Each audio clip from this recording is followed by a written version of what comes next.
Oh, my name's Fox 9, so and I'm at Fox, and this was just a good episode. That's it. This was just a really good episode. Like, legit, like, this is probably the one episode where, like, I actually, like, okay. Like, yeah, we cut back a little bit to the city, but majority of the episode is focusing on Iyanu trying to learn her powers, and also kind of showing that she doesn't have, like, yeah, last episode they did show, like, okay, she doesn't have full control of her powers because she could only create a single mango, but this one I really does feel like, oh, okay, also Lori and them finally make it there, but this one actually feels like it is more on the lines of, yeah, she isn't fully trained in her 3 abilities. That was just a coincidence. That was the hand fingers that popped up. But pretty much Iyanu, and also like this too, like my biggest gripe with like the river town was like, oh, it's kind of just a town that's there. Also, my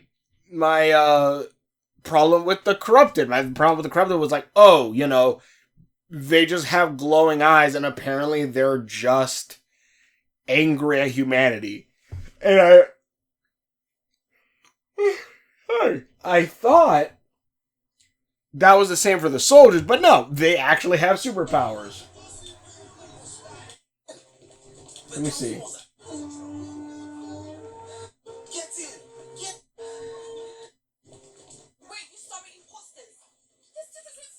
Also, they're calling the soldiers imposters, like if they weren't civilians or citizens that were in the city also. Does no one recognize any of the corrupted?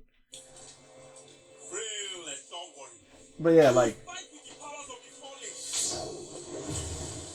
yeah, so they have powers that make them strong. I'm like, okay, yeah, that's what I wanted from the corrupted. Even, and again, like, when I was talking about, like, the river town... like, I was kind of like, okay, these are kind of boring.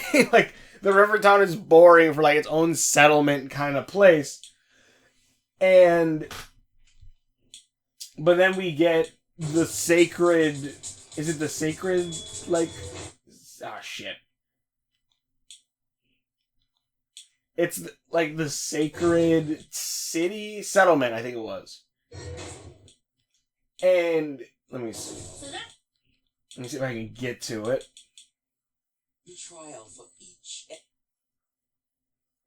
Like, there's these, like, they're you can kind of see it, but, like, these places are, like, has a lot of carved stones. Also, evil bad guy took over the deep. The main big bad guy, for some reason, has a grudge against the captain dad. And he's like, I'll be your main guy. But only if I get to beat the shit out of him when I find him. And he's like, okay. He's not loyal to us, what do we care?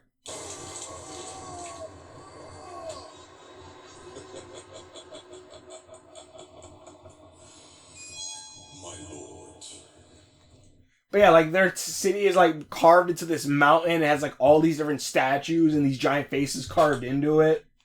Like, even, like, and, like, I don't know, the civilization feels a lot cooler. Even, like, the 2 priests are cool. Like, these 2 priests that, like, one of them's like, oh yeah, we've had so many false chosen ones come here, and, like, we see, like, all of them, and the expressions are pretty good, and the jokes are pretty solid for what they are. Like, I'm watching, like, this is something that came straight out of Avatar in the best way possible.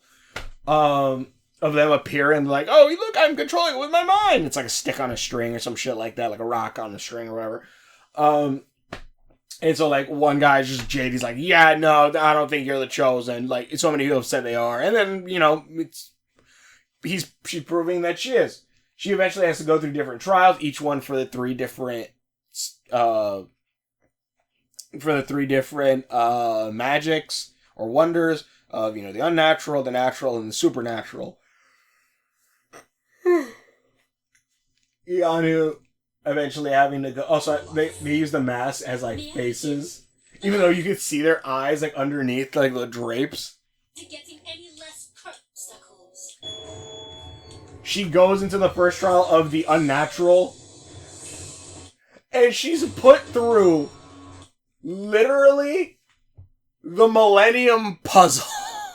Like, this is straight. This is like, I would say, the more like African classic idea that you would think of Africa, other than Egypt, which Egypt isn't Africa. But like, it is very. If anything, I kind of called a little bit of like, oh, I would like call it a settlement based off of Egypt, and this kind of based off of the Millennium Puzzle. At least it looks like it is, or an MCA Escher painting, I guess. But yeah, this weird ass thing. It reminds me of like when that one guy with the key tried to enter the Millennium Puzzle, and Yugi said like, you know what? Let's play a game.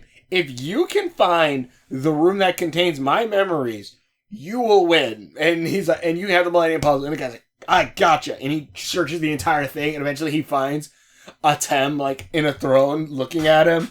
And he's like, I found it. And he's like, oh no, this isn't the room with my memories. I don't even know where the hell that is. Like, that's what this kind of reminds me of.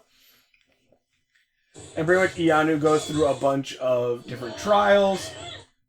And he keeps going through the same door. And also all the people are draped in like that weird thing with like a mask on. So I'm like, okay, like this, I don't know, this one has way more like, oh, like this is a mystical world kind of thing. And I kind of like, it's like, I kind of want to know more about these weird sages. Eventually she learns to do the inner peace thing again, and she's able to kind of have like a spider sense, or at least able to analyze things. And she analyzes, and it's funny because this looks like a puzzle in Tears of the Kingdom. She analyzes everything to where the actual door is, which is that symbol. She jumps all of it, shoots it, unlocks it, does a Sailor Moon pose.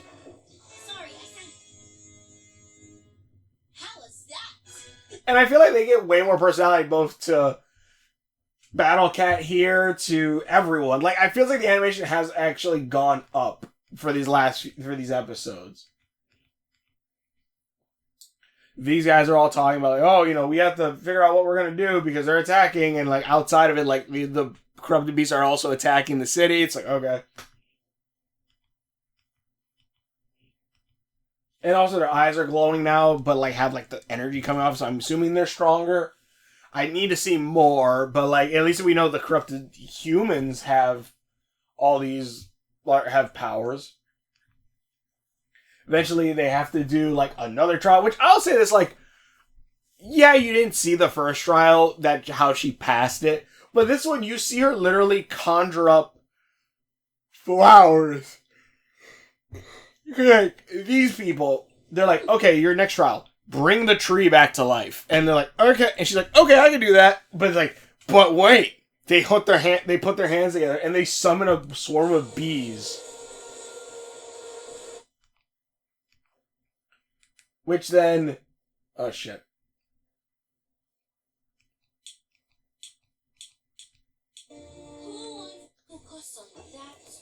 She summons a horde of bees, or they summon a horde of bees just out of magic, I guess. Iyanu creates flowers, which I'm just like, how does that not prove she's the chosen? How many people can create flowers in this universe? Like, I would say, like, if you were, like, in something like Avatar, it's like, yes, I am the Avatar. And, like, you move Earth. It's like, well, yeah, there's, like, there's a lot of earthbenders who can move Earth. What else do you got? Like, that, but it's like, no, I don't, unless I'm missing something, because yeah, I guess these people did summon bees. Maybe magic is more common than I wonder, or the wonders are more, but like, Iyanu, like, created flowers, like, shouldn't that kind of count already? But anyways. But anyways, then she steps on like instead of walking around these platform little things on the ground, she steps on one and like it resets the bees. And apparently she only has one more try because I don't know, that one guy just doesn't care. I don't know what the hell, why he's like giving her a limit. But eventually and also like eventually she's listening and she hears like the voice of the gods again. But then, and Battlecat's like, holy shit, you can hear it! I'm guessing Battlecat probably will be able to actually talk in, like, later in the season or next season. Mighty Gardens. Did you find? Why? Are they good at ciphers?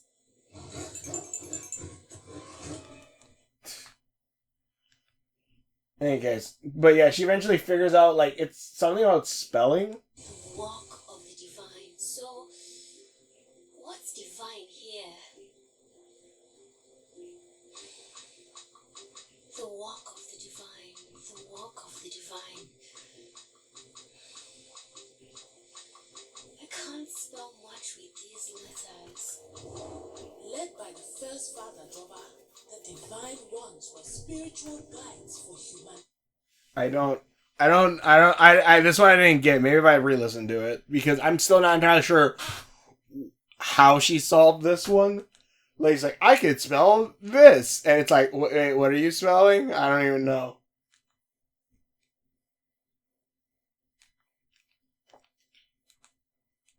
Okay, this is just not going to work.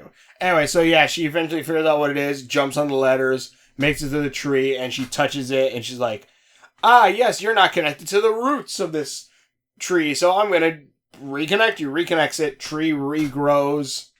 When, like, they take the stretch tool and stretch it out. And yeah, and then eventually, when they're heading off to the third trial, they, oh, wait.